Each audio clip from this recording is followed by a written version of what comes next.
반갑습니다. 반갑습니다. 반갑습니다. 네, 물리학 46차식 지필평가 다가오고 있고 다 끝나갑니다. 네, 3학년. 3학년도 이제 수능 모드로 들어갔고. 이 친구들이 이제 좀 있으면 수험생이 되겠네요.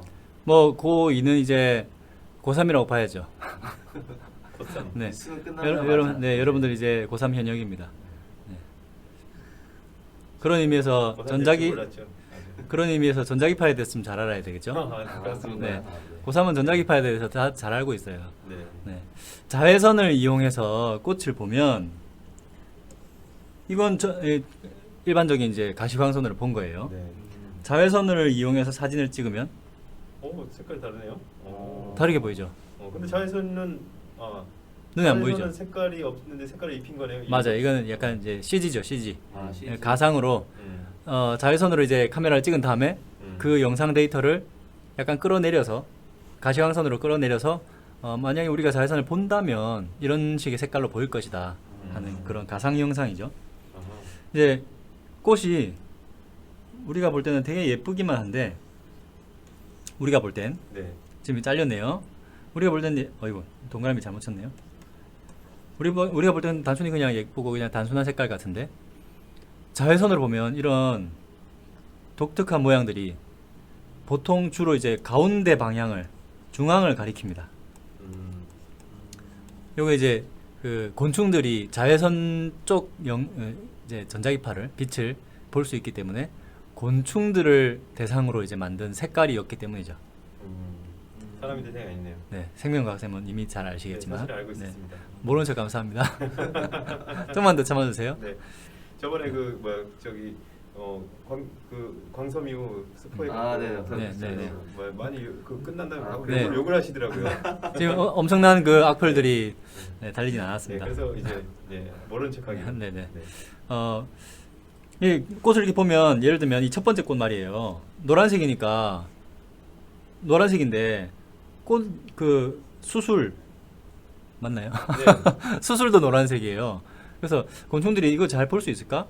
이런 의문이 드는데 곤충들은 사실은 저기가 수술이네, 내가 가야 될 곳이네, 저기 꽃가루가 있겠다, 이걸 잘 알고 있다는 거죠. 이것도 보면 이제 가운데를 표적을 하고 있고, 이것도 가운데가 좀 더 다른 색깔로 보이고, 그래서 곤충들을 유도하는 그 왜 헬기도 착륙하는 장소에 이렇게 그렇죠. H 모양으로 이렇게 해가지고 헬기장이 이렇게 생겼잖아요. 네. 여기다 이렇게 딱 공중에 알려주는 거죠. 그렇죠. 그런 이제 활주로 표시의 이제 역할을 하는 겁니다. 그런 거 보면 우리가 보고 있는 이 빛뿐만 아니라 다양한 빛들이 있다. 이 자연에는 네. 어떻게 이용하느냐가 뭐 생물마다 다르겠고 또 장치마다 다릅니다. 그런 뭔가 꽃이 화려한 게 이제 뭐 곤충들이 뭐 잘 보이게 하려고 한다라는 게 어떻게 보면 그 말은 좀 틀린 거네요. 우리가 보는 화려한 건 그렇죠. 걸 볼 이제 테니까. 변중만 울리고 있는 거죠. 저희는 사실 본질은 자외선 쪽에 있는 거죠. 자외선을 이용하는 게 곤충이 자외선을 이용하는 게 좀 더 파장이 짧기 때문에 더 작은 미세한 물질들을 더 선명하게 볼 수 있기 때문이 아닐까 이렇게 생각됩니다. 네. 전자기파에 대해서 오늘 배울 텐데 어떻게 진행하는가? 전기장의 진동과 자기장의 진동이 동시에 일어나는 거예요. 전기파와 자기파 둘 다가 한 몸이 되는 게 전자기파죠. 전자기파. 네. 이 그림을 보면 이게 영상으로 보여드릴 텐데 빨간색이 전기장이에요. 네. 세로로 세로축으로 이제 진동하고 있는 거예요, 그죠? 네. 그때 자기장은 가로로 진동하고 있어요. 같이 진동하면서 슝슝슝 이렇게 진행하는 거죠. 그것도 직각으로. 직각으로. 그게 요 옛날에 요거랑 연관 있는 거 같은데. 그 오른손 법칙을 이용하게 됩니다. 이게 오른손이잖아요. 이 직각 이렇게 돼 있잖아요. 그래서 보여드릴게요. 이게 오른손인가? 기억이 안 나네요. 보여드리겠습니다. 그럼 기억이 안 나는 게 아니라 헷갈리는 거죠. 헷갈리네요. 네. 좌회전 이건 좌회전 깜빡이 놓고 우회전 하면 안 됩니다. 알겠습니다. 조심하세요. 요 그림을 보실까요? 네네. 네. 이거 동영상이니까 네. 또 전기장이 세로로 진동하는 동안 동시에 자기장도 가로 방향으로 진동을 합니다. E가 전기장이고 B가 그렇습니다. 전기장이겠네요. 네, 그렇습니다. E가 전기장애 진동, B가 자기장애 진동. 수직으로 쭉 동시에 이게 사실은 전기에 의해서 사실 자기장이 만들어지잖아요. 네. 근데 이 자기장에 의해서 전기장도 유도되잖아요. 네. 그 우리가 배웠었죠. 패러데이 네. 법칙. 자기에 의해서 전기가 유도되고 전기 때문에 자기장이 생기고 전자기 유도. 네, 서로가 서로를 유도하는 거예요. 음. 전기장 때문에 자기장이 유도되고 자기장 때문에 전기장이 유도돼서 동시에 서로를 유도하면서 앞으로 나가는 겁니다. 이 방향을 이제 뭐 우리가 약속하기를 이 오른손으로 이제 그 기억을 하면 쉽습니다. 오른손의 엄지 손가락이 진행 방향이에요. 가리키고 있는 방향, 진행하는 방향. 네. 손가락을 펴면 이게 전기장 방향이라고 할 때 이거를 90도로 딱 꺾으면 이게 자기장 방향입니다. 이렇게 외우시면 돼요. 네. 전기장 방향, 꺾었을 때 자기장 방향, 진행 방향 이렇게 됩니다. 그래서 진동이 진행 방향이랑 수직으로 일어나죠. 네. 그러니까 이게 전자기파가 횡파가 될 수 있는 거죠. 네.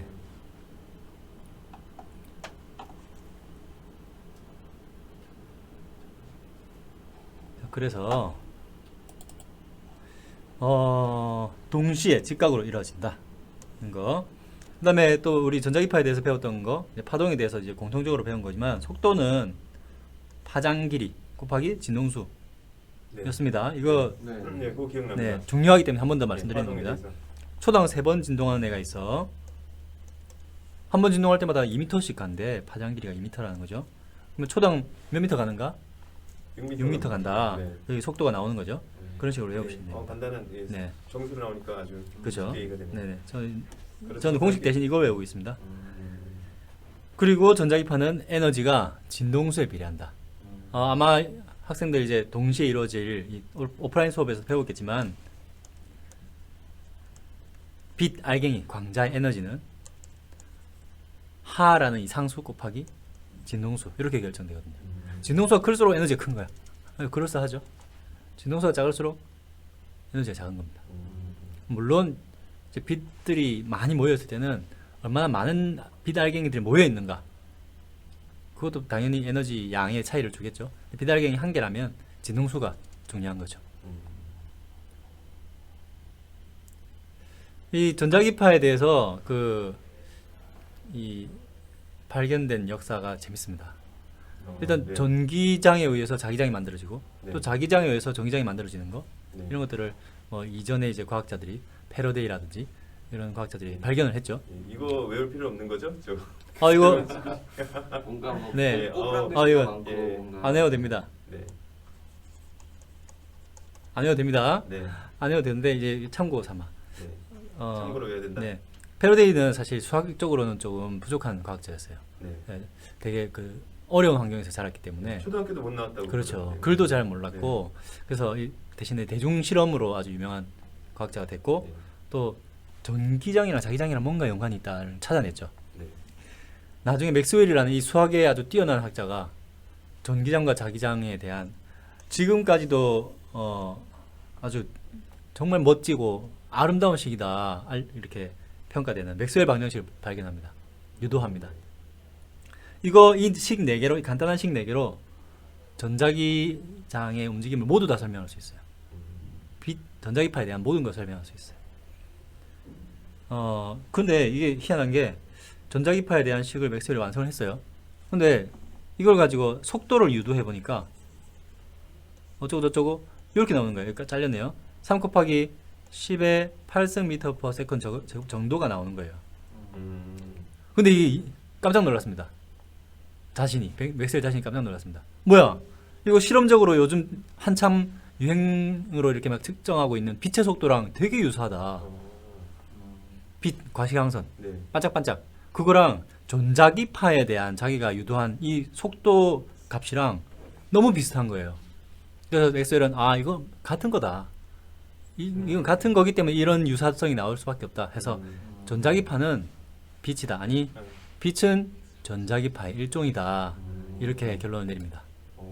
그래서 전자기파가 빛이구나. 아니, 빛이 전자기파의 일종이구나를 알게 된 거죠.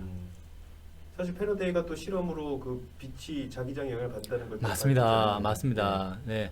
그 패러데이가 어떤 그 유리를 가지고 어떤 빛을 관찰하다가 전기적인 변화를 줬을 때 빛이 다르게 보이는 걸 발견했어요.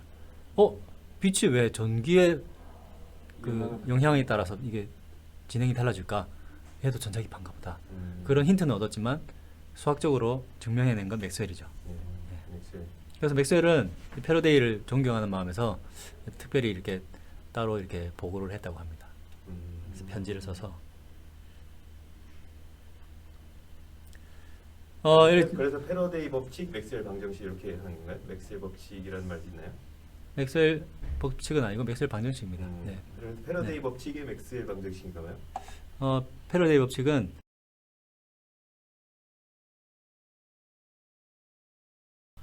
자,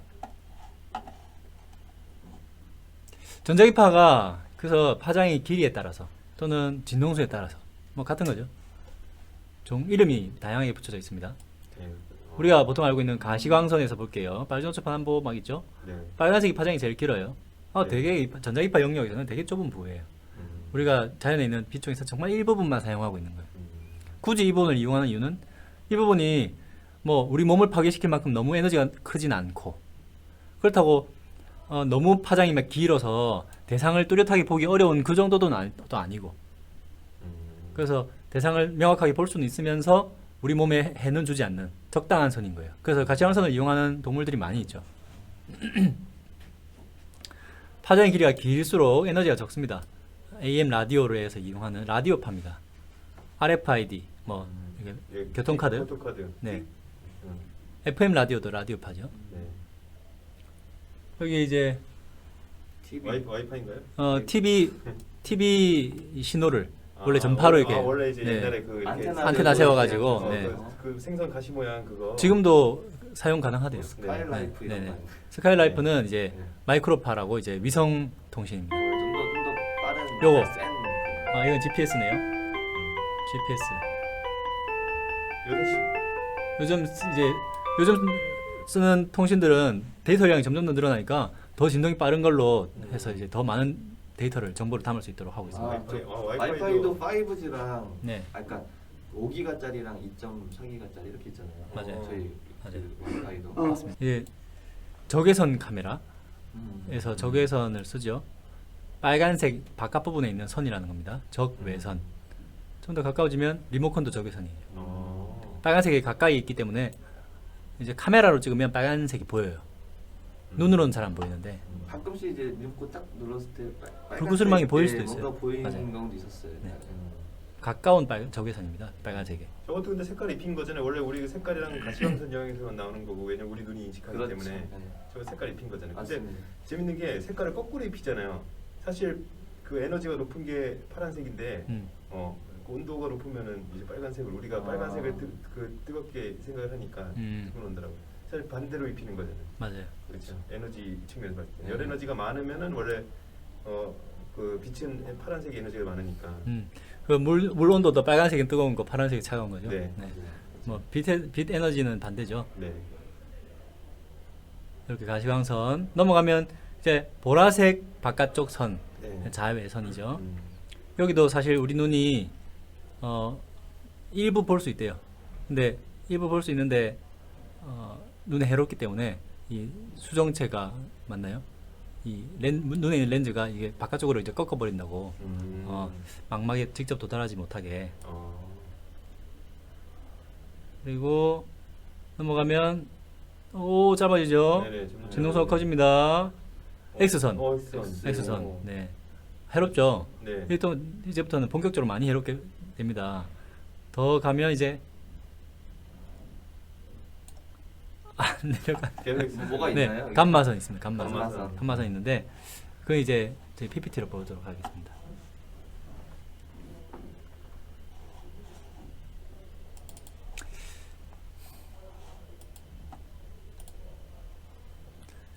라디오파, 뭐 라디오, 텔레비전 뭐 이런 일반적인 무선 통신에 쓰입니다. 파장이 너무 길어가지고 잘 회절이 잘 돼요. 잘 꺾여요. 이제 장애물을 넘어서 이렇게 잘 휘어집니다. 그래서 벽 너머에서도 그 라디오 다 잡히고 네. 좀 더 짧은 마이크로파. 이게 더 짧기 때문에 더 진동수가 크기 때문에 많은 정보를 담을 수 있어요. 그래서 근데 또 파장이 더 짧아졌기 때문에 직진성이 더 강하기 때문에 벽 너머로 잘 안 휘고 직접 그 방향을 향해야 잘 받을 수 있어요. 그 위성통신 같은 거는 접시를 위성적으로 딱 가리키잖아요. 네. 이게 마이크로파를 이용하기 때문에 그렇습니다. 그 자동차에 있는 스카이라이프가 그 위에 전선 있으면은 전선 밑에 지나가면은 싹 갑자기 멈췄다가 되고 맞아요. 터널 들어가면 안 되고 나오고 맞아요. 그러더라고요. 맞습니다. 근데 라디오는 통화는 막 꽤 되잖아요. 통화되고 라디오도 맞아요. 나오고. 맞습니다. 마이크로웨이브라고 불리는 이 전자레인지도 마이크로파를 이용합니다.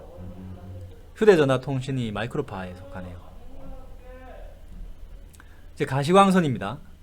가시광선은 빛이죠, 빛. 근데 빛을 이용해서 와이파이 대신 쓰는 그런 장치도 있다고 하더라고요. 진짜요? 라이파이라고. 빛이 사실 우리 눈은 초당 24프레임 이상은 잘 못 보잖아요. 네. 초당 24프레임 이상으로 깜빡이면 우리 눈은 모르는데 계속 켜진 거 아닌가? 근데 전자 장비들은 이제 깜빡임을 신호로 받을 수 있는 거죠. 0101. 네네. 근데 이게 뭐 이게 언급된 지 오래됐는데 상용 안 된 거 보면 안 좋은 점이 많은가 봐요. 그렇구나. 네. 그 조명도 이렇게 좋은 조명이랑 안 좋은 조명이랑 이게 깜빡이는 게 다르다 그러더라고요. 무의식적인 스트레스를. 모니터도 그렇잖아요. 맞아요, 맞아요. 그러니까 이게 안 보이는 것 같아도 이게 눈에 피로 준다 그러더라고요. 맞아요. 깜빡이. 적외선 먼저 나왔어야 되는 거 아닌가? 빨간색보다 더 긴 적외선 온도계 잴 때 몸에서 나온 적외선을 재는 거예요. 네. 열 치력이 막 뜨끈뜨끈한 막 빨간 불빛 나오는 그 빨간 불빛이 문제가 아니고 빨간 불빛 그 너머에 있는 그 에너지를 담고 있는 빛이 열을 전해주는 겁니다. 근데 열이 있으면은 그러니까 적외선 파장을 내보내는 거예요? 모든 열이 있는 물체는 전자기파를 내뿜고 있어요. 이제 에너지가 높아지다 보면 열이 높아지다 보면 적외선도 내뿜고 가시광선도 나중에 내뿜을 수 있고 엄청 뜨겁다면 X선도 내뿜을 수 있죠. 네. 별빛 같은 경우에는 별 같은 경우는 감마선도 나오잖아요. 네. 그래서 우리는 온도가 낮으니까 우리 몸에서는 이제 적외선은 나오고. 그렇죠. 그렇죠. 그래서 뱀 같은 경우는 뭐 적외선으로 사물을 감지한다고 하잖아요. 따뜻한 동물은 감지할 수 있는 거죠. 대신 이제 뭐 명확하게 구분하기 어렵다. 그걸로 했을 때는 파장이 길어서. 다시요. 그러니까 명확하게 구분하기는 어렵다고 그러시지 않나요? 파장이 길어서. 어떤 걸요? 그러니까 파장이 긴 걸 사용하면 맞아요. 뱀이 그 적외선 영상 같은 거 보면 약간 희끄무리하잖아요. 그 대상의 그 경계선이 뚜렷하지 않고 파장이 긴 빛을 이용하다 보니까 뭔가 작은 물체를 또렷하게 보기는 어렵죠. 네. 퍼지기 때문에 회절이 잘 되고 그래서 좀 더 작은 물체를 보려면 좀 더 작은 진동수, 큰 진동수에 짧은 파장을 이용해야 됩니다. 빛이 이제 속도가 일정하기 때문에 그 파장하고 이 반비례군요. 그렇죠. 진동수가 클수록 파장이 짧아지는 거죠. 맞습니다. 그 말씀 드리려고 아까 꺼낸 건데. 또 스폰가요? 아니요. 좋은 말씀이십니다. 원래 하려던 말인데 제가 못했네요. 자외선은 이제 좀 더 에너지가 큰 빛, 가시광선보다 그 식당이나 이런 데 가면은 파란색으로 이렇게 불 켜지는 컵 소독하는 파란색 빛이 왜 나와? 자외선 만들다 보니 파란색도 조금 나오는 겁니다. 자외선이 나오고 있는 거죠. 워낙 에너지가 크다 보니까 세포를 파괴할 수 있죠. 위험하니까 이게 일부러 보이게 하려고 일부러 낼 것 같아. 그렇죠. 그런 것도 있네요. 이게 나오는지 안 나오는지 모르면은 모르고 그냥 보고 있으면 큰일 나니까. 이거 보지 마라. 네. 물론 이거 유리 밖으로 빠져나오진 않겠죠. 네. 자외선 차단이 돼 있겠죠. 네, 유리는 자외선 유리 통과를 못 한다 그러더라고요.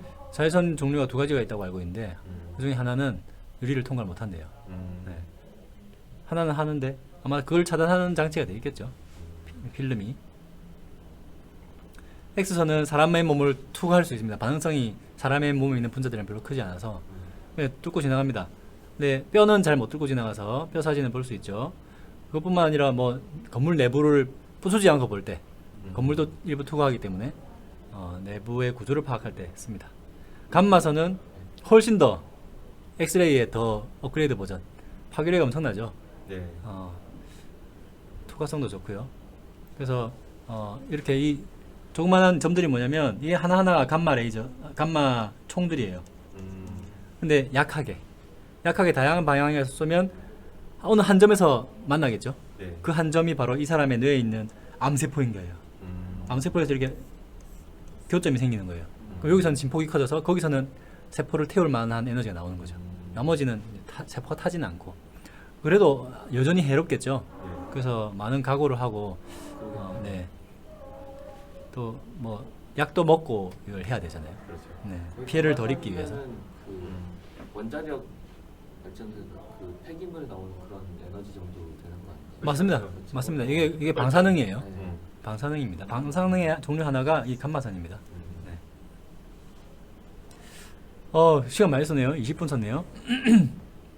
그래서 전자기파의 사실 오늘은 종류에 대해서 그냥 암기하는 단원이라서 여러분들 책들 잘 보고 그게 다 전자기파라는 거를 진짜 신기해요. 그게 네. 완전 다른 종류인 줄 알았는데. 맞아요. 근데 빛에는 그 모든 파장이 다 있는 거잖아요. 그렇죠. 우리 햇빛에서는. 맞습니다.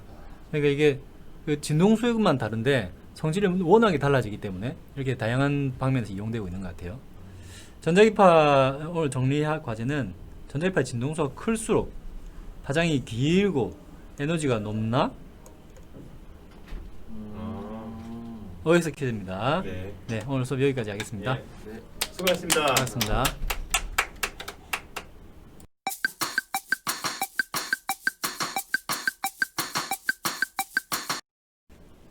안녕하세요. 안녕하세요. 네. 자, 이제 우리가 저번 시간까지 산화수를 어떻게 구하느냐를 좀 배웠습니다. 네. 기억나시는지 모르겠지만, 기억납니다.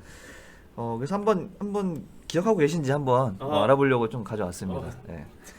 일단은 그러니까 어떤 놈이랑 결합하냐에 따라서 이제 뭐 전자를 뺏기기도 하고 가져오기도 할 거니까 누구랑 결합하냐에 따라 달라지잖아요. 네. 그렇지만 결국은 우리가 규칙만 알면 된다. 네. 그래서 규칙 기억나시는지 모르겠어요. 틀리면 망신당하는 거 아닙니까 저희? 5개 정도만 기억하라고 하셨는데 말씀드렸는데 첫 번째 F였죠. F. F, 우선적으로 예. 생각해야 될 거. 플로린. 플로린은 웬만 다 뺏어온다. 네. 마이너스 1이다. 하나만 네. 뺏어온다. 그다음 두 그다음 알칼리 번째로 금속. 그렇죠. 오. 1족과 2족 애들 각각 네. 플러스 1, 뭐 플러스 2다. 왜냐면 얘는 맨날 뺏기니까. 네. 세 번째로 산소.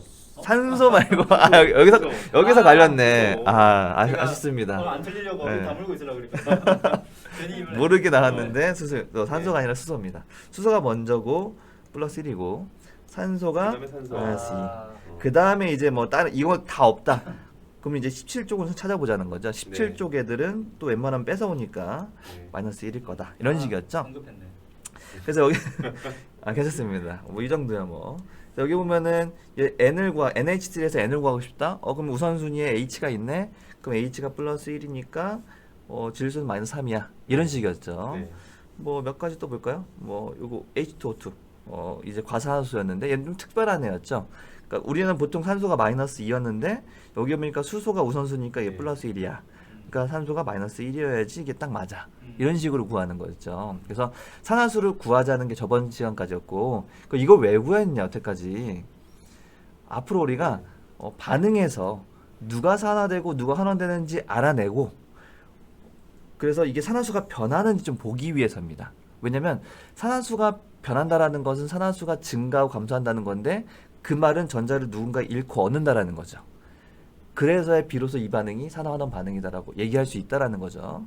그래서 실제로 이 반응에서 산화수가 변하냐 안 변하냐가 중요해요. 안 변하면 산화환원 반응이 아닌 거죠. 구분하기 위해서. 그 변하면 누가 얼만큼 변하느냐 이걸 좀 우리가 알아보자라는 겁니다. 그래서 일단 산화수가 증가하는 건 전자를 잃는 거고 감소한다는 건 전자를 얻는다는 거죠. 산화수라는 것은 감소한다는 것은 전자를 잃어버려야지 전자를 잃어버려야지 증가하는 거죠. 산화수가. 네. 반대로 얘기했네요. 죄송합니다. 그래서 전자를 잃어버리는 거. 그럼 우리는 환원 중에서 누구냐? 봤더니 전자를 잃으면 산화일까요? 환원일까요? 저번에 배우기로 산화였죠. 그래서 얘가 산화구나. 산화수가 증가하면 산화 반응이구나라는 거 알 수 있는 거죠. 누군가 산화했구나.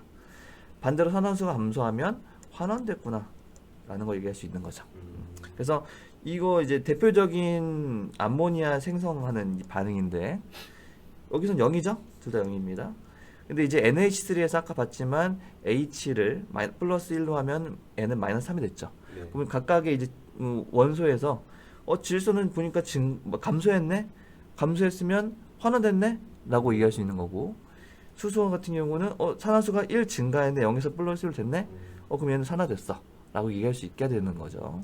이런 식으로 구분할 줄 알면 됩니다. 마이너스가 되면 전자가 마이너스니까 마이너스가 되면 그렇죠. 전자를 얻는 거네요. 마이너스를 빼면 이제 플러스죠. 네. 마이너스를 빼면 플러스인 거죠. 예. 그러니까 여태까지 우리가 전자를 잃고 얻는 걸로 다 설명했는데 이제 그걸 이제 산화수를 얘기하다 보니까 좀 이제 반대가 되는 거죠. 네. 산화수가 증가하면 오히려 전자를 잃는 거다. 기억하시면 되겠습니다. 그래서 이제 이걸 좀 알아야 되겠죠. 여태까지 총 정리한 건데 뭐 산소로도 얘기했었고 전자로도 얘기했었지만 결국은 산화수로 다 설명이 가능합니다. 전자를 잃는 거, 산소를 얻는 거 전부 다 산화인데 우리가 생각하기로 산화수로는 증가일 때 우리는 산화된다. 플러스. 그렇죠. 플러스일 때. 플러스 될 때. 그 다음에 산화수가 감소하면 우리는 환원됐구나 라고 얘기할 수 있는 거죠. 근데 여기서 하나 알 수 있는 게 산소로 얘기하면 좀 틀린 경우가 있다라는 거죠. 오히려 산화수가 산소를 얻었는데 산화수가 증가하는 게 아니라 감소할 수도 있어요. 정말요? 반대가 있는 거죠. 산소끼리 그러니까 웬만하면 산소 결합하면 산소가 전기 음성도 2대장이에요. 전기 음성도 예, 2대장. 2대장. 플로린이 1등. 그렇죠. 그러니까 웬만하면 산소 얻으면 다 뺏겨요. 근데 유일하게 누구만 플로린만 산소 얻으면 산화되는 게 아니라 환원돼 버려요. 맞다. 네, 오히려. 그러니까 이게 산소라는 게 막 이런 게 있었죠. 항상 이게 옳진 않다라는 거죠. 그렇지만 뭐 대부분 맞으니까 우리가 보통 얘기하는 거였고. 이 역사적으로 봤을 때는 원래는 산소랑 결합하는 걸 산화라고 그 용어에서 우리가 알 수 있잖아요. 산화. 그렇습니다. 이게 제일 먼저 발견된 거죠. 예. 산소를 얻네, 산화라고 하자 이런 식으로. 근데 궁금한 게 왜 산화랑 환원을 구분하는 거예요? 구분하기 시작한 거예요? 이제 그러니까 처음에는 이제 일단은 산소의 출입으로서 이제 설명했던 거 반응에 대한 종류를 얘기할 때 산소의 출입으로서 얘는 뭐 산소를 얻네, 잃네라는 걸 이제 처음 발견했던 것 같고 나중에 사람들이 이제 그걸 보니까 뭔가 산소를 얻는 것들이 전자 잃는 거랑 똑같네. 그래서 이제 산화 된다. 산화환원을 구분해놨는데 네. 구분하다 보니까 이걸 정확히 또 연구해서 여러 사례를 하다 보니까 산소보다는 전자가 맞겠구나. 그렇습니다. 전자를 하면 이제 워낙에 산소가 흔하다 보니까 음. 산소랑 반응하는 반응이 흔하다 보니까 이 구분하는 필요성이 좀 생기지 않을까요? 또 그렇죠. 네, 또 맞습니다. 산소랑 결합해 버리면은 보통 이제 분해돼 버리거나 막 이렇게 좀 못 쓰게 되는 물질이 되잖아요. 맞아요. 뭔가 다른 어쨌든 화학 반응이니까 완전 화학적인 성질이 바뀌어 버리는 물질이 예를 되긴 들어 하는 거죠. 대표적으로 연소, 산소랑 결합해 연소 돼 버리면은 맞습니다. 네. 그 막 에너지가 확 빠져나가면서 이제 우리가 이용할 수 없는 에너지가 낮은 물질, 그 엔트로피가 증가하는 물질 이런 게 되는 것 같은 느낌인데 잘 모르겠어요. 녹 쓰는 것도 그래요. 그러니까 이제 일단은 화학적인 반응인데 이 반응을 뭔가 구분하려고 이제 노력을 했겠죠. 어떤 반응인지를. 그러니까 뭐 예를 들면 뭐 중화 반응이냐 뭐 여러 가지 반응이 있을 텐데 뭐 과학자들이 이제 하나의 이제 반응 중에 하나다라는 그러니까 바운더리를 만들면서 산화하는 반응이 나온 거겠죠. 그러니까 처음부터는 아마 없었을 거예요. 산화하는 반응이라는 거 몰랐을 건데 단순히 이제 설명하다 보니까 산소를 잃고 얻음에 따라서 뭔가 반응이 새롭게 되고 그놈을 좀 구분하자라고 해서 산화환원이 나온 것 같습니다. 급한데 제가 괜히 네. 저도 자세히는 확실하게는 질문을 네. 괜히. 이건 이제 네. 아마 역사적으로 한번 자세하게 봐야지만 알 수 네. 있을 것 같네요. 어쨌든 이제 현재로서는 산화수를 가장 많이 사용한다라는 거 알아주시면 좋을 것 이게 같습니다. 왜냐면 숫자로 나오니까 과학은 숫자로 해야 되니까 기본적으로. 맞습니다. 그래서 지금 나오는 게 이제 이 중에서 산화환원 반응이 누구냐 이제 구분하자는 거예요 앞으로. 그러니까 산화환원 반응이려면 산화수가 변해야 돼요. 산화수가 변하나 안 변하나 한번 보겠습니다. 빨리 제가 써볼게요. 물구낭산에 마그네슘 넣었다. 그럼 마그네슘을 물구낭산에 넣었다. 아이고, 지울 수가 없는데 큰일 났네요. 자, H2SO4 넣었다. 이 반응이 이제 어떻게 되냐면 이제 일단은 이제 수소기체가 나오거든요. 뽀글뽀글 뭐 나오고 있죠. 수소기체가 나오고 이제 마그네슘과 황산이 결합한 이 물질 나오거든요. 얘 지금 산화수 변화는 안 변하니 물론 이제 개수 맞춰도 되겠지만 개수는 일단 생략하고요. 일단 얘 산화수로 볼게요. 산화수 빵이죠. 네. 빵이고 얘는 혼자 있으니까 얘 H 플러스 1이고 산소가 마이너스 2니까 S가 얼마냐 봤더니 1이네. 플러스 6이어야 되겠죠. 2랑 4구나. 왜냐면 얘가 플러스 1이 2개 있고 네. 플러스 2고 총 마이너스 2짜리가 4개나 있죠. 네. 그 마이너스 8인 거죠. 그럼 얘가 빵이 되려면 황이 6이 된다는 거죠.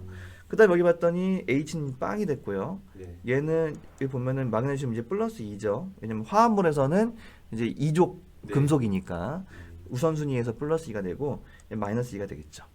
그러면은 황은 얼마 됐냐 봤더니 플러스 6 똑같아요. 얘는 똑같네요. 그럼 누군가 어쨌든 변한 게 있냐 보자는 거죠. 산화수가 변한 게 네. 있냐. 변했네요. 봤더니 마그네슘이 변했죠. 마그네슘 변했네요. 그리고 여기는 수소가 또 변했죠. 아 이거 산화수 변했네. 네. 이거 산화환원 반응이네라고 할 수 있는 거죠. 음. 뭐 자세히 들어가자면 마그네슘이 보니까 산화됐고 네. 산화수가 증가했으니까 변했어요. 얘 수소 같은 경우는 플러스에서 0으로 감소했으니까 얘가 환원됐네 라고 이해할 수 있게 되는 거죠. 이런 식으로 구분하는 겁니다. 그 다음에 두 번째 보면은 염화나트륨의 질산은 놓은 건데 염화나트륨의 질산은 자, 요 놈입니다. 요 놈의 이제 반응을 보면은 어떻게 되냐면 NaNO3가 되고요. AgCl이라는 이제 하얀색, 얘가 흰색 가루거든요. 고체로 나와요, 이렇게. 여기 보면은 흰색 앙금이 생기죠. 요 놈이 만들었다는 얘기거든요. 물에 안 녹나 봐요. 얘는 물에 안 녹는 거죠. 그러니까 이제 앙금으로 보이는 건데, 금속하고 비금속인데 이온 결합이 아니고. 이온 결합인데도 이렇게 물에 안 녹는 애도 있습니다. 아. 그런 애들을 우리는 앙금이라고 하죠. 뭐 이거 외에도 더 있는데, 앙금. 자, 그러면은 얘 산화수 플러스 1, 마이너스 1이고요. 그 다음에 얘 여기 이게 좀 어려울 수 있긴 한데 얘 이온 결합 물질인데 네. 얘가 플러스 1을 띠고요. 네. 산소는 마이너스 2였죠. 그럼 질소는 봤더니 플러스 5가 되겠죠. 네, 그렇습니다. 이런 식으로 하나씩 다 따져보는 얘 플러스 1이고 얘 마이너스 2니까 얘 플러스 5고요. 얘 플러스 1이고 마이너스 1이에요. 그럼 산화수 변하는 게 봤더니 산화수가 하나도 변하지 않는다라는 그래요? 거죠. 아 이거는 산화하는 반응이 아니구나. 그렇죠. 산화하는 반응이 아닙니다. 그 저번에 한번 얘기했었는데 산화하는 반응이 아닌 것 중에 하나가 중화반응. 중화 반응이었죠. 네. 이게 마찬가지로 산화하는 반응과 구분할 수 있는 하나의 반응입니다. 얘는 중화반응도 아닌 것 같은데. 그렇습니다. 이런 거 우리는 앙금 생성 반응이라고 하죠. 아. 그래서 앙금 생성 반응도 따로 구분을 해요. 화학 반응에서. 그 다음에 마지막으로 이거 이제 칼륨 물에 넣으면 갑자기 격렬하게 막 반응하는데 네. 우리 친구들 봤는지 모르겠어요. 뭐라더래요? 아마 나트륨을 한번 넣어봤지 않았을까 작년에. 네.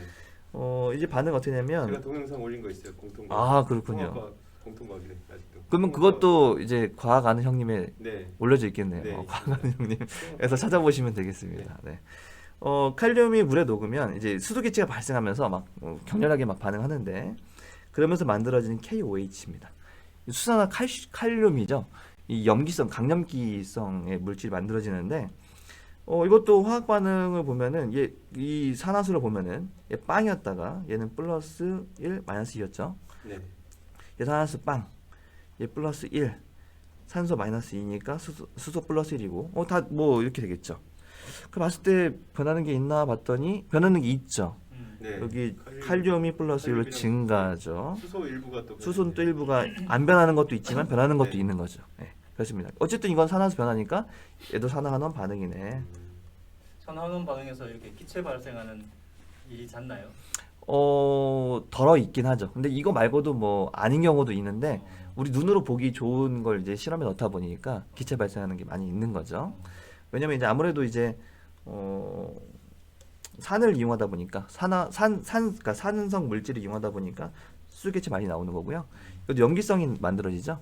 뭔가 이제 산성과 염기성이 관련된 건 기체에 발생하는 게 많아가지고 뭐 그런 것 같습니다. 어쨌든 우리는 산화수가 변하나 안 변하냐 이것만 보면 되겠다라는 겁니다. 그래서 이거에 대해서 이제 연습을 좀 해야 되는데 시간이 많이 지나서 생각보다 많이 못하겠네요. 이것도 한번 해보면은 이제 대표적인 연소 반응이죠. 아까 말씀하셨던 것처럼 연소 반응 대표적인 산화환원 반응 중에 하나가 연소 반응인데 이건 이제 집에서 이제 도시가스 쓰는 네. 그런 반응이죠. 가스레인지. 메테인. 네. 메테인을 태우면 CO2와 H2가 생깁니다. 요새는 집에서 인덕션을 써갖고 이제. 그렇긴 하죠. 맞습니다. 이제는 전기를 많이 쓰지만. 보일러입니다. 보일러. 네. 네. 이렉트입니다. 또 이제 요리를 좋아하는 사람은 일부러 이제 불맛을 내려고 그런 경우도 있죠. 일부러 안 사고. 자, 어쨌든 요놈에 대한 산화수가 변하나 안 변하나 봤더니 변하죠. 당연히 산화하는 반응이긴 할 텐데 그럼 자세하게 누가 산화되고 누가 환원되느냐를 보려면 산화수를 구해봐야 되겠죠. 뭐 이 플러스 1이고 마이너스 3입니다. 뭐 쭉쭉 넘어가겠습니다. 뭐 다 구해보면은 누군가 변화 봤더니 탄소가 네. 탄소가 꽤 많이 변하죠. 네. 팔이면 팔만큼 변하죠. 얘는 완전 산화, 완산. 산화되는 거죠. 완산. 완산. 그 다음에 수소를 봤더니 수소는 변하는 게 없어요. 네. 산소가 변하죠. 산소가. 산소가 지금 보니까 뭐 두 군데로 나뉘긴 하지만 둘 다 환원되죠. 환원. 이런 식으로 변하는구나. 감소하니까. 이런 식으로 우리가 산화되느냐 환원되느냐, 어떤 게 산화되느냐 환원되느냐 구분할 수 있다라는 얘기죠. 근데 이제 다음 시간 예고인데요. 이제 이거를 이제 이용해서 반응식을 완성할 수가 있습니다. 이게 무슨 말이냐? 우리가 산화된 물질과 산화 환원은 동시에 일어난다 그랬어요. 그래서 산화된 만큼 환원되는 거죠. 그러니까 전자를 잃은 것만큼 누군가 얻어줘야 된다. 그러다 보니까 증가된 산화수의 총합이 감소한 산화수의 총합이랑 똑같아야 돼요. 그렇죠. 그렇죠. 근데 이걸 이용해서 반응식을 완성할 수가 있어요. 그동안 우리가 반응식을 어떻게 완성했냐면 그냥 일일이 그냥 AG가 2개 있어. 오른쪽에 1개 있어. 그럼 얘 2개 있으니까 뭐 몇 개 줘. 이렇게 식으로 막 숫자를 맞췄잖아요. 근데 이걸로 이제 안 맞추고 산화수로 맞춥니다. 이제 앞으로는 이제 이 작업을 많이 할 건데 그 장점이 있나요? 장점이 있습니다. 실제로 개수에 대한 것보다는 이 산화수로 맞추는 게 더 반응적으로는 더 옳은 거죠. 그리고 실제로 우리가 개수로 구분하지 못하는 반응을 완성시킬 수가 있습니다. 그거 못하는 게 예, 있습니다. 이것만 하고 딱 끝낼게요. 다음 시간에 더 자세하게 할 건데 이런 반응입니다. 이거 개수로 한번 맞춰보시겠어요? 둘 아니다. 얘 한 개 주석 이거 주석이거든요. 주석 네. 망가니즈가 있는데 네. 주석은 하나씩 있고 2개. 하나씩 있고 있네. 산소가 4개 있으니까 2개 하고 4개 하면 되는 거 아니냐 이렇게 되는 거거든요. 근데 산소가 이러면 딱 맞아요. 지금 현재 우리가 개수로 맞추면 이게 맞아요. 맞네요. 근데 이거 틀립니다. 산소 개수가 틀리는데. 산소가 4개네요. 미안합니다. 4개 8개죠. 네. 죄송합니다. 오류가 있었네요. 자, 어쨌든 이렇게 맞췄다. 근데 이게 틀립니다. 왜요? 이게 실제로는 산화환원 반응으로 보자면 이게 안 맞아요. 그러니까 산화환원 반응으로 봐야 된다는 거죠. 그동안 저희가 알고 있던 그냥 개수 맞추기는 불완전한 방법이었나요? 근데 그런 경우가 되는 경우가 있고 우리가 산화환원 반응으로 따로 봤을 때는 이런 식으로 개수로 맞출 수 없는 반응이 있다라는 근데 거죠. 식만 봤을 때는 이게 완벽하잖아요. 그렇죠. 근데 균형이 안 맞는 거죠, 실제로는. 산화환원. 네, 그렇습니다. 그래서 실제로는 이런 같은 경우는 얘 같은 경우 보니까 이만큼 증가했잖아요. 네. 얘가 산화됐죠, 일단. 그러니까 산화된 것과 환원된 거 찾는 거죠. 보니까 주석이 플러스 이만큼 산화됐어. 그 다음에 또 환원된 거 봤더니 이 망가니즈가 여기서 얘가 마이너스 2짜리고 잘 봐야 돼요. 마이너스 1가 음이온이거든요. 그러니까 마이너스 2짜리고 망가니즈가 플러스 7이거든요. 마이너스 2짜리 4개 있으니까 마이너스 8이잖아요. 그러니까 얘가 마이너스 1이 되려면 플러스 7이어야 되겠죠. 얘는 플러스 2죠. 그러니까 보니까 얘는 5만큼 감소했어요. 그러니까 마이너스 5가 된 거죠. 그러니까 지금 이대로 우리가 완성한 대로 보자면 이만큼 증가하고 5만큼 감소한 거예요. 말이 안 되죠. 그러니까 전자를 2개 잃었는데 얘는 5개 얻었어? 그럼 3개 어디 난 거야? 어디 간 거야? 이런 거죠. 그러니까 실제로는 똑같아야 된다. 그러니까 요걸 맞춰주는 게 정석이다. 진짜다라고 하는 거니까 얘네들 잃은 것과 얻은 게 똑같이 만들어주려면 둘의 최소 공배수를 구하는 거겠죠. 최소 공배수는 10이겠죠? 얘가 5개만큼 반응해야지 10개를 잃어버리는 거죠. 동시에 똑같이 그 10개를 얻으려면 얘 같은 경우는 2개만 반응하면 되는 거죠. 그러니까 얘랑 5대2로 반응해야지 실제로 맞는 거구나. 그럼 얘를 5로 해주고 얘를 2로 해줘야지 맞는 거구나. 그럼 거기에 따라 이게 진짜니까 이거에 따라서 나머지를 맞춰주는 거예요. 수소랑 산소를. 그렇죠. 그래서 얘가 5대2고 이제 산소가 18개가 돼버리잖아요. 네. 이게 8이 되는 것이고 이게 16이 되는 거죠. 5대2 대 16 대 5대2 대 8이 맞는 거죠. 이게 좀 어려워요 이게. 그래서 그러네요. 이런 식으로 산화 환원을 밝혀내는 걸 다음 시간에 좀 더 자세하게 좀 하겠습니다. 좀 길게 했는데 이거 주관식 문제 내기 진짜 좋겠는데요. 그렇죠. 이건 수능에도 잘 나온 문제들이고요. 친구들이 자세하게 알아놔야 되는 겁니다. 다음 시간에 이거 연습할 테니까요. 한번 개인적으로 연습 한번 해보시고. 끝판대장을 만났는데. 그렇습니다. 이게 이제 4단원에서 가장 좀 어려운 마지막 남은 어려운 거고요. 이젠 나머지는 이제 쉽습니다. 여기만 잘 넘기시면 되겠습니다. 여기까지 하겠습니다. 수고하셨습니다. 수고하셨습니다. 고맙습니다.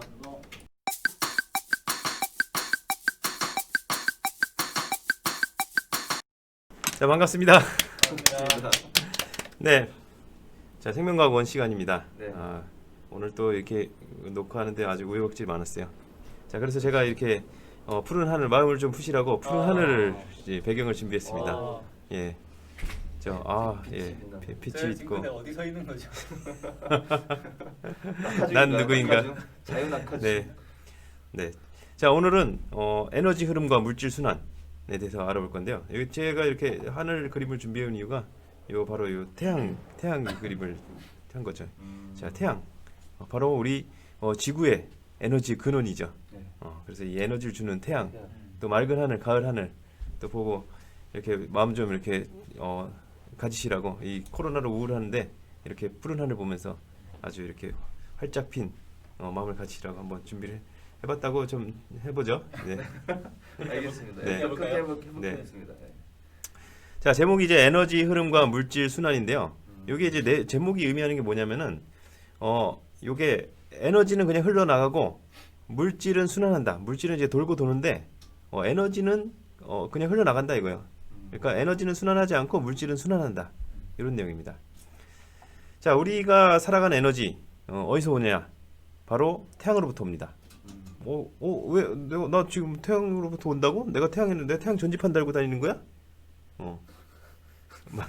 좋은 시도입니다. 네. 좋은 시간이었습니다. 예. 진짜요? 태양 전지판 그게 아니죠. 어떻게 된 거예요? 자, 우리가 근데 사실 다 알고 있을 거예요. 자, 우리가 밥을 먹는데 이 밥을 먹는 요 식물이 태양 에너지를 이용해서 광합성하잖아요. 그렇죠. 그 광합성을 해서 그 태양 에너지를 광합성, 이게 영양소에다 저장하는 거잖아요. 네. 그렇죠. 그리고 그 영양소를 우리가 먹고 에너지를 내는 거죠. 전 고기만 먹는데요.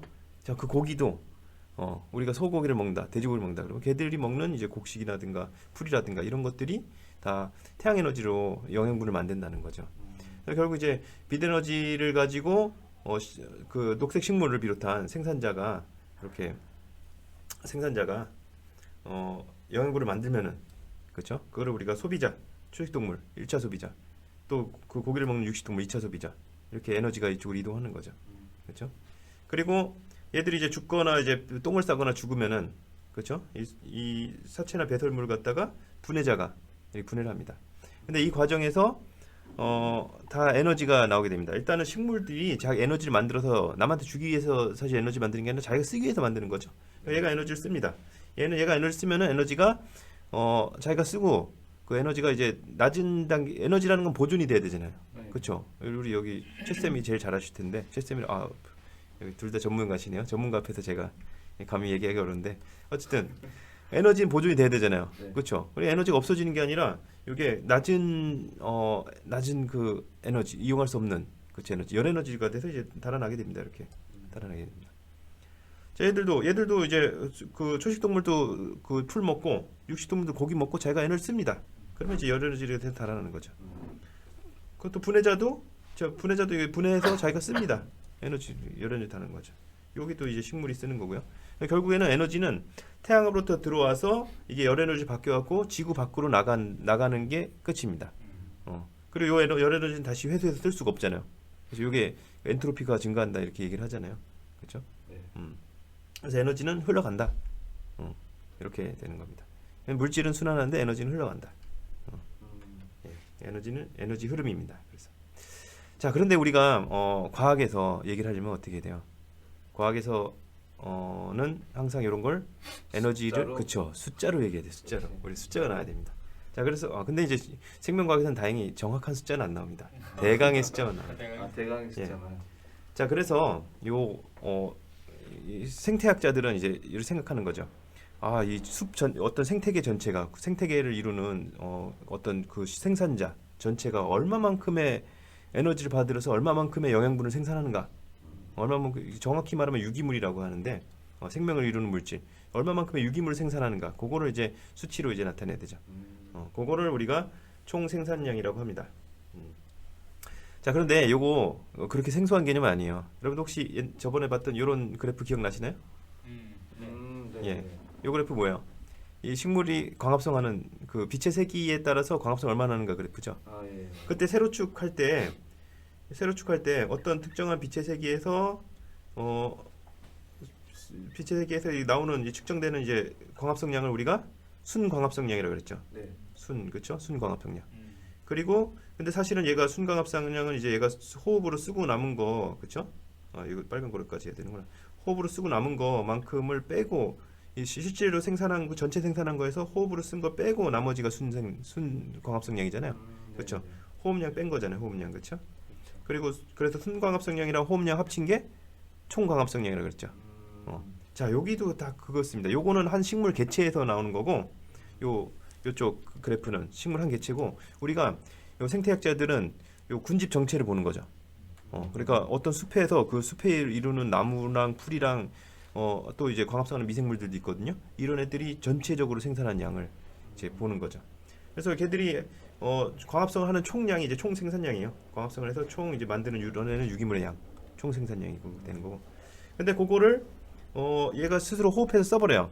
왜냐면 세포라든가 물질 대사라든가 이렇게 유지하기 위해서 쓰는 양이 있어요. 이걸 호흡량이라고 합니다. 그래서 이제 나머지를 우리가 순생산량이라고 하는 거예요. 순생산. 이거 남는 거죠. 네. 쓰고 얘 자기가 쓰고 남는 거, 그렇죠? 호흡량으로 써버리고 이제 남는 게 순생산량. 예. 자, 그런데 여기서 이제 조금 더 들어가는 게 이제 순생산량은 어떻게 사용이 되느냐? 요게 그 초식동물에 먹히는 양이 있어요. 이게 초식동물이 같이 살고 있기 때문에 어쩔 수 없이 먹히는 양이 잡힙니다. 네. 네. 그래서 이게 피식량입니다. 피식 웃는 게 아니라 피식 웃는 게 아니라 예. 오늘 피식량 늘겠는데요? 예, 먹히는 양, 피식과 포식과 피식, 그렇죠? 먹히는 양. 자, 근데 이제 먹히면 하느냐? 그냥 죽는 것도 있어요. 그냥 말라 죽거나 그 한 해 살이 풀은 1년 지나면 겨울 되면 이제 말라 죽잖아요. 그렇죠. 고사가 이제 고사 지낸다 이렇게 하는 게 아니라 모의고사. 예, 모의고사 시험 보는 게 아니라 예, 그 말라 죽는다.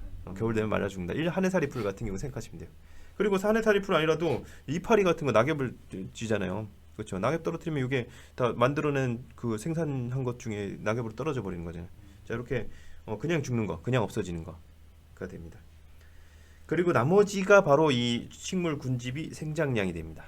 이 식물 군집이 이제 자라는 거예요, 전체적으로 이제 식물 그 숲에 있는 나무랑 풀이랑 다 뽑아갖고 무게를 재면 그 1년 전에 잰 거랑 올해 잰 거랑 다른 겁니다. 물론 실제로 뽑아서 재면은 이제 다음에 못 재겠죠.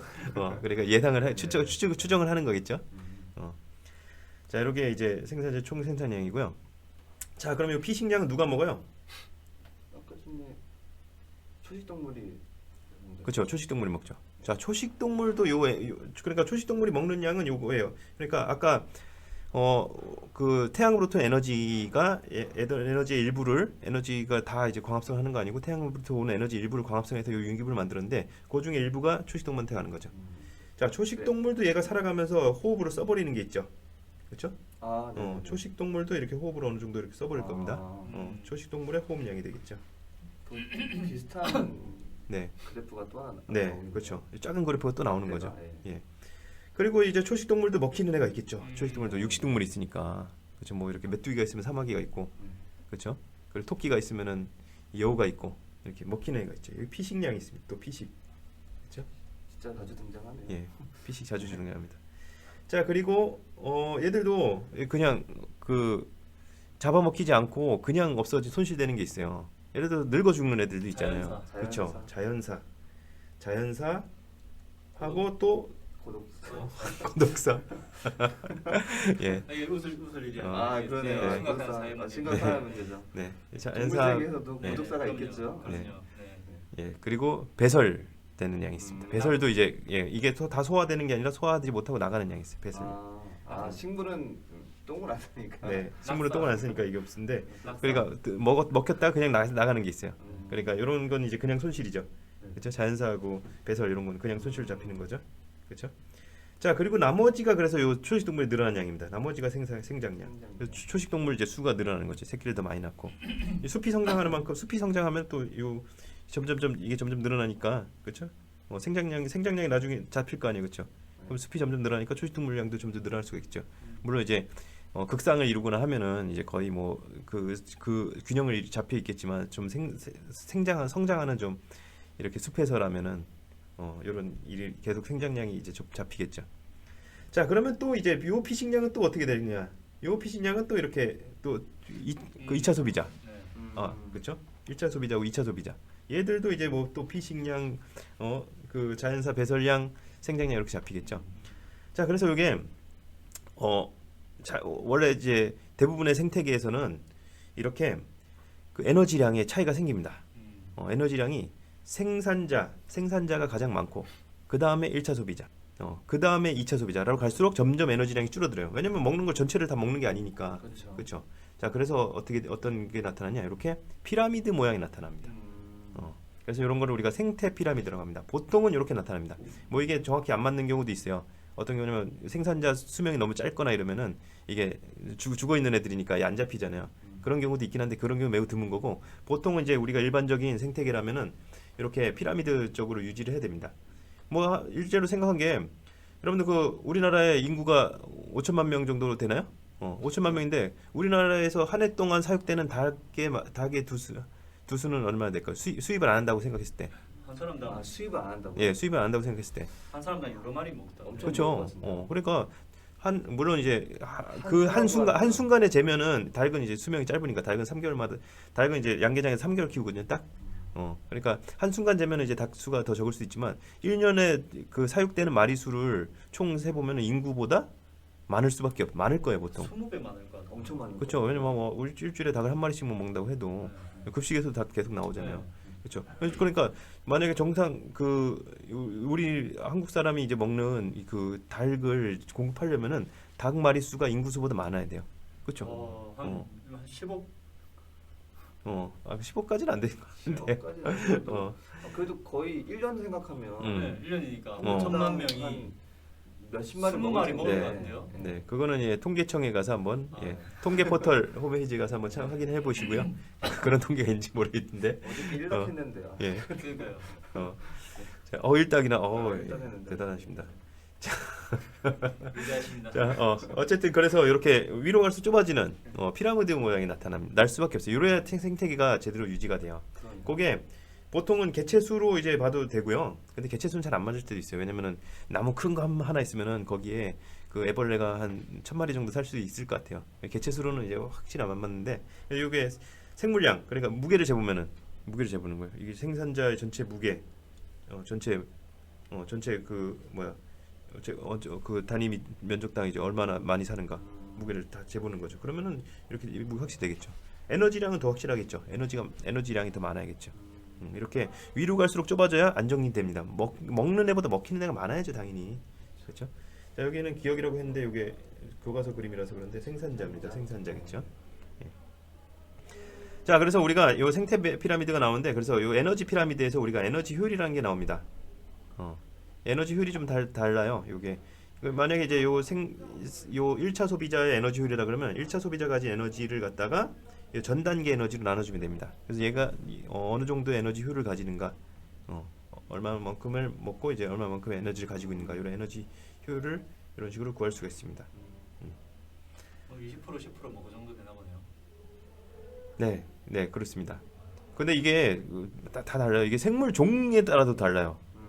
효율이 좋은 애도 있고 네. 안 좋은 애도 있고. 예, 종에 따라 다르고 생태계 특성에 따라 다르고 생물 종에 따라 다르고 매우 다양합니다. 이런 게 있다 정도로만 알아두시고 넘어가시면 되겠습니다. 네. 자, 이제 물질 순환에 대해서 알아볼 건데요. 물질은 이제 순환한다 그랬죠. 에너지는 순환하지 않지만, 자, 물질 순환인데 우리가 배울 거는 이제 탄소하고 질소 순환만 알아볼 거예요. 왜냐면은 탄소는 생물에서 굉장히 제일 중요한 원소거든요. 그렇죠. 왜냐면은 생물을 구성하는 그 대부분의 원소가 탄소, 수소, 산소가 제일 많잖아요. 그렇죠. 근데 수소랑 산소는 일반 자연계에도 많은데 탄소는 생물한테만 많아요.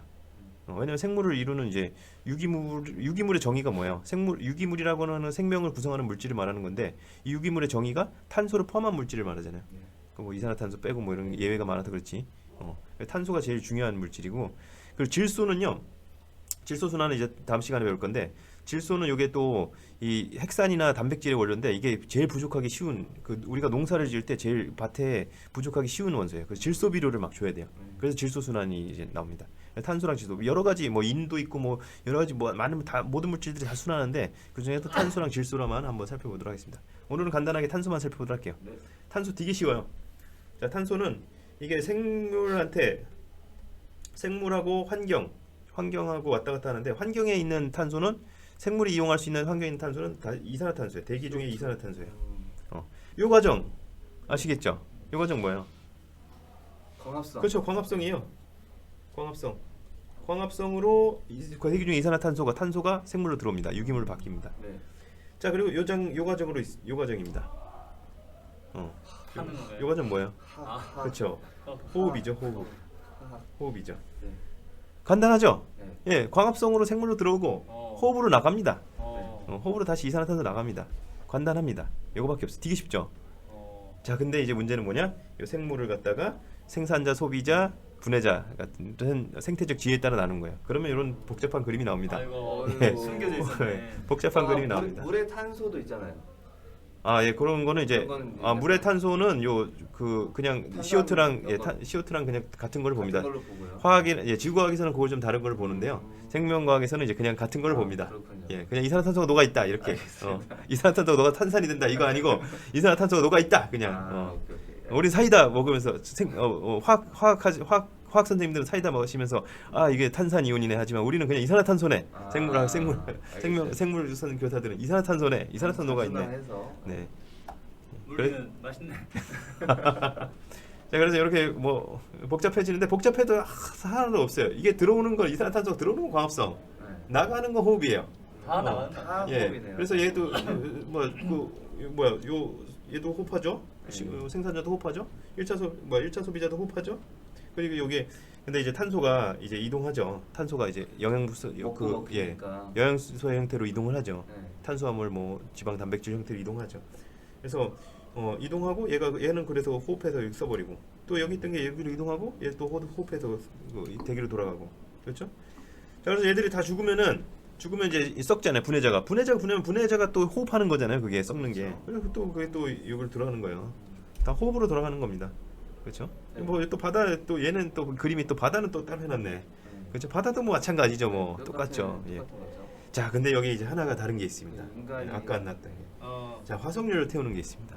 얘는 화살표 생략된 것 같은데요. 여기는 얘가 화석연료는 오래전에 생물들이 그 광합성을 해서 들어온 탄소가 이제 화석연료를 바뀐 거기 때문에 오래전에 탄소가 들어온 거죠. 그래서 지금 들어오는 건 아니죠. 그래서 순환의 과정에는 안 들어온 거죠. 옛날에 들어왔던 거니까. 그냥 나가는 것만 있는 거죠, 얘는. 연소는. 그래서 사실은 이게 일반적인 생물에서 이게 광합성하고 호흡으로 하면은 이제 거의 균형이 맞아 있었던 단계였는데, 그런데 이제 이게 그 화석연료 연소가 들어오면서 이산화탄소가 증가하게 되는 거죠. 이게 또 지구 온난화와 연결이 되는 것입니다. 예, 우리가 또 이 환경 문제 생각을 해야 되지 않겠습니까? 그러네요. 예. 자, 여기까지 하고요. 질소 순환하고 또 이제 요런 에너지 흐름과 물질 순환의 의미 이런 것들을 다음 시간에 같이 배워보도록 하겠습니다. 네. 예, 수고 많으셨습니다. 고맙습니다.